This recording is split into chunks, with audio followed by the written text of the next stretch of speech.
Hello everyone. आज हम discuss करने वाले हैं लीड कोड डेली क्वेश्चंस का question number 3105, longest strictly increasing or strictly decreasing सब एरे।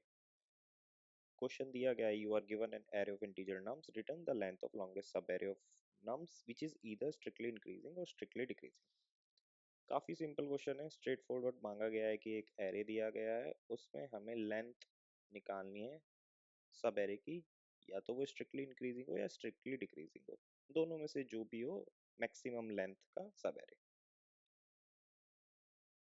ठीक है, अप्रोच से स्टार्ट करते हैं। पहले प्री रिक्विजिट लिख लेते हैं कि strictly increasing or strictly decreasing होता क्या है। बेसिकली अगर मैं एक सीक्वेंस लूँ 1 2 3, ये स्ट्रिक्टली इंक्रीजिंग है क्योंकि जो नेक्स्ट एलिमेंट है वो प्रीवियस एलिमेंट से एटलीस्ट उनके बीच में 1 का डिफरेंस है और वो ग्रेटर है। सिमिलरली मैं दूसरा एग्जांपल लूँ 1 1 1, ये पूरा का पूरा स्ट्रिक्टली इंक्रीजिंग नहीं है क्योंकि इन दो एलिमेंट के बीच 0 का डिफरेंस है। तो इस पूरे एरे में स्ट्रिक्टली इंक्रीजिंग सब एरे जो बनेगा वो कोई भी एक आप पिक कर सकते हो।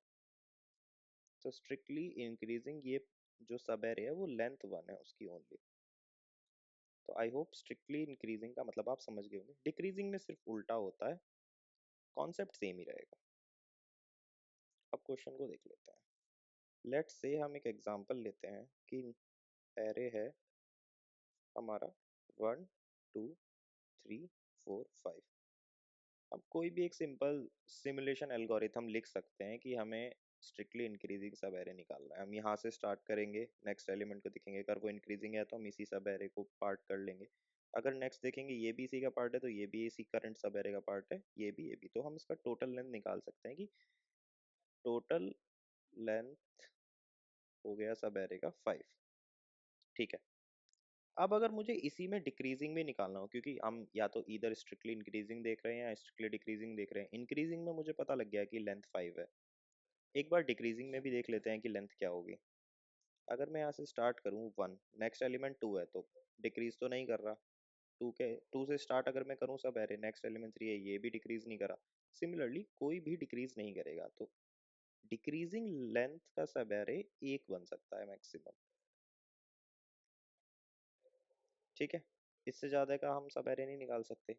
ओके, दूसरा क्वेश्चन, दूसरा एग्जांपल देख लेते हैं। Let's say this is 1 2 3 and this is 5 4 3 2।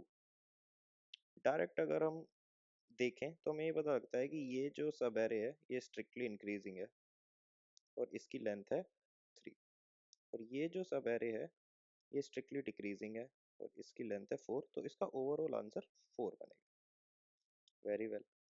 अब अगर मैं एक ऑब्जर्वेशन यहाँ ये करूँ, मैं हम क्या कर सकते हैं, हम दोनों लिख सकते हैं। हम सेम एरे पे एक बार स्ट्रिक्टली इंक्रीजिंग का कोड लिखेंगे और स्ट्रिक्टली डिक्रीजिंग फाइंड करने का कोड लिखेंगे, और उन दोनों में जो मैक्सिमम होगा उसके एरे आंसर को रिटर्न कर देंगे। बट क्या हम एक फंक्शन लिख सकते हैं जो हमें दोनों ही चीजें रिटर्न कर दे, स्ट्रिक्टली इंक्रीजिंग भी रिटर्न कर दे और स्ट्रिक्टली डिक्रीजिंग भी रिटर्न कर दे?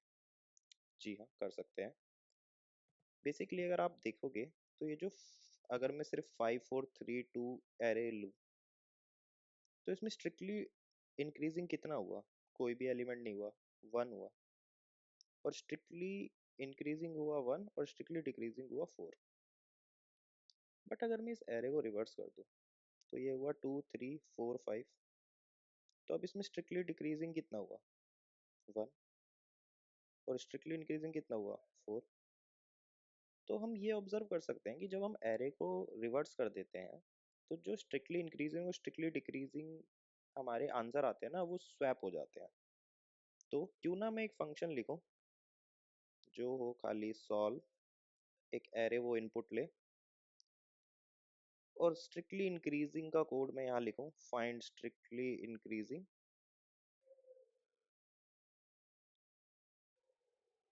और मैं रिटर्न कर दूं लेंथ।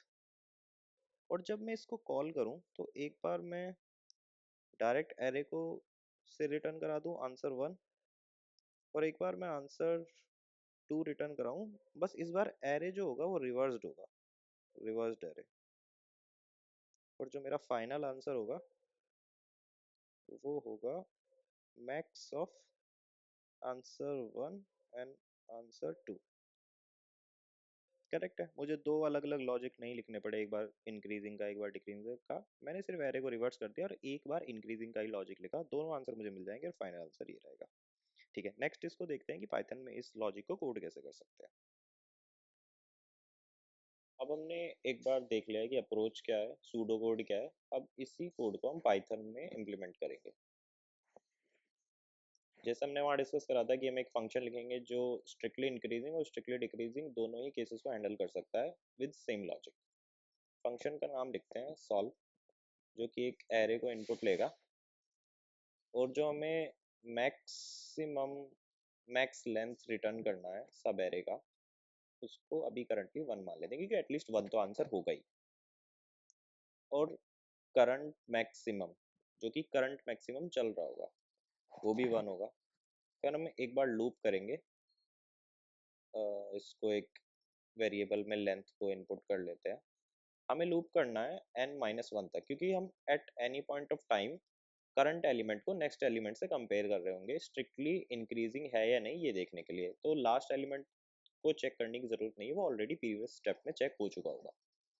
अगर हम यहाँ पे चेक करें कि if A I is less than A I plus one, क्योंकि हम लॉजिक लिख रहे हैं स्ट्रिक्टली इंक्रीजिंग का, और इक्वल इसलिए नहीं है क्योंकि स्ट्रिक्ट है। अगर ये है तो जो करंट मैक्सिमम हमारा चल रहा है लेंथ, हम उसको प्लस वन कर देंगे। अगर ऐसा नहीं है तो हम ओवरऑल जो मैक्सिमम लेंथ निकालना चाह रहे हैं सब एरे की, उसको अपडेट कर देंगे। अगर करंट मैक्स मैक्स लेंथ से ग्रेटर है तो ये फंक्शन खुद हैंडल कर लेगा वो चीज़, नहीं है तो नहीं अपडेट करेगा। ऑल्सो जो करंट मैक्सिमम होगा, क्योंकि यहाँ पे सीक्वेंस ब्रेक हुआ है तभी वो एल्स में आया है, अगर ये प्रॉपर्टी ब्रेक हुई है तो करंट मैक्सिमम को दोबारा हमें रिस्टोर करना पड़ेगा वन के लिए। और लास्ट में हमें रिटर्न करना होगा, एक बार हम फिर मैक्स चेक करेंगे, क्योंकि हो सकता है ये एल्स केस कभी चले ही ना, कोई ऐसा केस आ जाए, मान लो 1 2 3 4 आ जाए, तो कभी भी सीक्वेंस ब्रेक ही नहीं होगा और आपका जो करंट मैक्स होगा उसकी वैल्यू 4 होगी, बट हमारा जो मैक्स लेंथ जो एक्चुअली हमारा आंसर है वो कभी अपडेट ही नहीं हुआ क्योंकि वो एल्स केस में आया ही नहीं। तो हम एक बार रिटर्न करने से पहले ये इंश्योर करेंगे कि जो करंट मैक्स है, अगर वो मैक्स लेंथ से ग्रेटर है तो हम उन दोनों के बीच का मैक्सिमम रिटर्न करें। ठीक है, ये फंक्शन आ गया। अब ये फंक्शन क्योंकि हमने जो डिस्कस करा था दोनों चीज़ें हैंडल कर सकता है, डिक्रीजिंग और इंक्रीजिंग भी। तो एक बार जो हमारा नम्स एरे है इसको हम पास करेंगे, इसका आंसर आएगा, और दूसरी बार हम इस नम्स एरे का रिवर्स पास करेंगे ताकि वो लॉजिक इंक्रीजिंग का ही रहे बट आंसर डिक्रीजिंग का है। तो हमारा ये फंक्शन था पूरा कोड हो चुका है, एक बार इसको रन करके देख लेते हैं। ठीक है, इनपुट टेस्ट केस चल रहे हैं, एक बार इसको सबमिट कर देते हैं। तो ये सबमिट हो चुका है। ठीक है, आई होप आपको जो अप्रोच मैंने डिस्कस करी वो समझ आई होगी और जो कोड हमने लिखा है फंक्शन का वो भी समझ में आया होगा। ठीक है, आज के लिए इतना ही था, मिलते हैं किसी और ट्यूटोरियल में, तब तक के लिए बाय बाय।